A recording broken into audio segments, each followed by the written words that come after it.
आपके सामने स्क्रीन पर दो इक्वेशंस लिखी हैं। ध्यान से देखो, ये एक्चुअली क्या है? ये पेयर ऑफ लीनियर इक्वेशंस की जनरल फॉर्म ही तो है। पहचानो इसे। यहाँ a1 b1 c1 a2 b2 c2 real constants हैं। ठीक है, अब ये दो जनरल इक्वेशंस ग्राफिकली कितने बिहेवियर शो करती थी? 3 बिहेवियर शो करती थी। अब हमें ग्राफ नहीं बनाना, हम फॉर्मूला देखेंगे। पहला फॉर्मूला, अगर a1 upon a2 is not equal to b1 upon b2 तो इसका मतलब लाइंस इंटरसेक्टिंग होंगी। सेकेंड फॉर्मूला, अगर a1 upon a2 is equal to b1 upon b2 and it is further not equal to c1 upon c2 तो इसका मतलब lines parallel होंगी। And finally, अगर तीनों रेशियोज इक्वल हो, मतलब a1 upon a2 is equal to b1 upon b2 is equal to c1 upon c2 तो इसका मतलब लाइंस कोइंसिडेंट होंगी, मतलब एक दूसरे को ओवरलैप करेंगी। अब इसको थोड़ा और समझते हैं with the help of some questions. चलते हैं बोर्ड पर। तो बच्चों, क्वेश्चन नंबर फर्स्ट डिस्कस करते हैं। इसमें आपने इस पेयर ऑफ लीनियर इक्वेशंस का बिहेवियर बताना है। मतलब बिहेवियर का मतलब वो जो 3 बिहेवियर थे, इंटरसेक्टिंग, कोइंसिडेंट या पैरेलल। कैसे चेक करोगे? ग्राफ नहीं बनाना इस बार, फॉर्मूला की हेल्प से। फॉर्मूला क्या कहता है? सबसे पहले आपने लिखनी है स्टैंडर्ड फॉर्म। कौन सी थी वो? a1x plus b1y plus c1 is equal to 0 and a2x plus b2y plus c2 equal to 0। ठीक है, तो ये इसलिए लिखी है ताकि आप a1 b1 c1 a2 b2 c2 compare करके निकाल सको। ठीक है, तो देखो फर्स्ट इक्वेशन से बेटा कंपेयर करो। a1 कितना आएगा? 9। b1 कितना आएगा जो y के साथ है, दैट इज 3। एंड c1 बेटा कितना आएगा? कांस्टेंट टर्म है जो लेफ्ट हैंड साइड में, कितनी है? प्लस 12। सिमिलरली a2 कितना आएगा सेकंड इक्वेशन से, x के साथ जो है 18। एंड b2 कितना आएगा जो y के साथ है 6। एंड c2 कितना आएगा? Constant term on the left hand side, that is 24। ठीक है, समझ आ गया। अब आपने 3 रेशियोज निकालने, कौन कौन सी? सबसे पहले a1 बाय a2 कितना आ गया? ये 9/18। फिर हम क्या निकालेंगे? हम निकालेंगे b1 बाय b2, ये कितना आ गया? 3/6।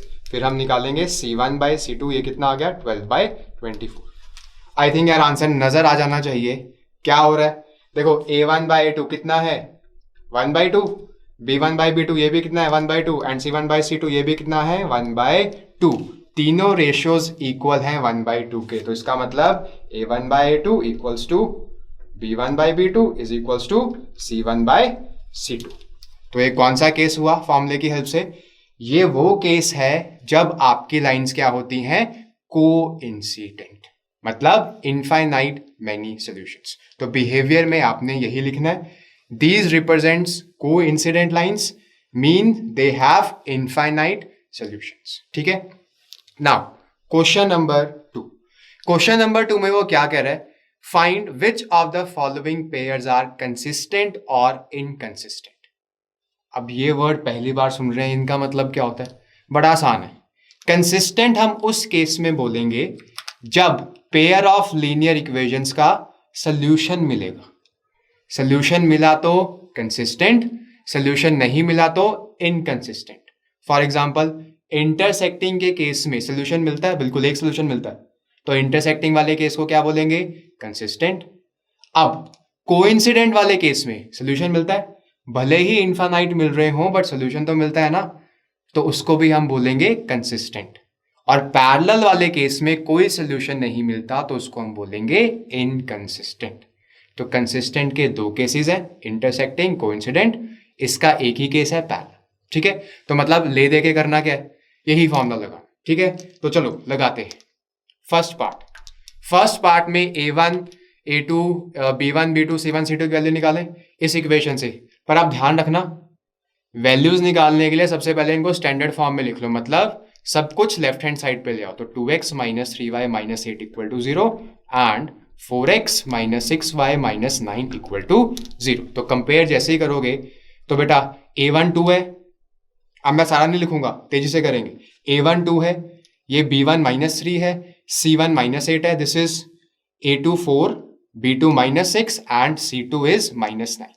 तो निकालें सबसे पहले a1/a2, a1/a2 कितना होगा 2/4, फिर बेटा b1/b2 कितना होगा -3/-6, एंड फाइनली c1/c2 बेटा कितना होगा -8/-9। तो चेक करो, देखो a1/2 कितना आ गया 1/2, b1/b2 कितना आ गया अगेन 1/2, और c1/c2 कितना आ रहा है, this is nothing but equal to 8/9। तो आई थिंक नजर आ रहा है a1/a2 और b1/b2 दोनों ही 1/2 के इक्वल थे, तो इसका मतलब ये दोनों आपस में इक्वल है। लेकिन c1/c2 कुछ और आ रहा है, तो further not equal to c1/c2। तो बोलो कौन सा केस हुआ, पहले दो रेशियोज इक्वल लेकिन वो तीसरे के इक्वल नहीं है, तो ये कौन सा केस है, lines are parallel. Parallel means no solution, no solution means inconsistent. ठीक है, क्लियर हो गया। अब सेकंड क्वेश्चन देखें जरा जल्दी से।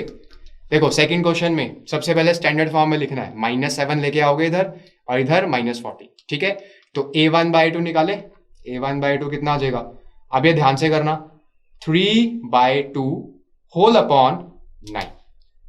ठीक है, पूरा नीचे चला जाएगा, तो a1/a2 बेटा कितना आएगा 3/9 चला गया ऊपर 2 के साथ, 9 × 2।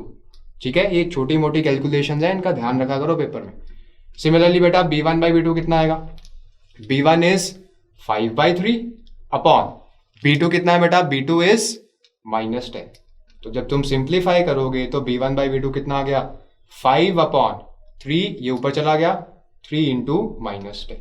ठीक है, एंड c1/c2 चेक कर सकते हो कितना आएगा, देखो -7/-40। ठीक है, क्लियर होगी ये चीज। तो यहां से नजर आ रहा होगा a1/2 कितना आ गया, ये कैंसिल हुआ 1/6, b1/b2 बेटा कितना आ गया, b1/b2 is equal to, cancel करोगे तो कितना आएगा 1/2, दैट इज -1/6, एंड c1/c2 बेटा कितना आ गया 1/2। ठीक है, तो कौन सा केस बना, कोई भी रेशियो इक्वल नहीं है, तो इसका मतलब हम ऐसे लिखेंगे a1/a2 not equal to b1/b2, बात खत्म। कौन सा केस था ये, इंटरसेक्टिंग लाइंस। अगर लाइंस इंटरसेक्टिंग है तो एक सोल्यूशन मिलता है, और अगर एक सोल्यूशन मिलता है तो कौन सा केस है ये, कंसिस्टेंट वाला केस है। क्लियर है।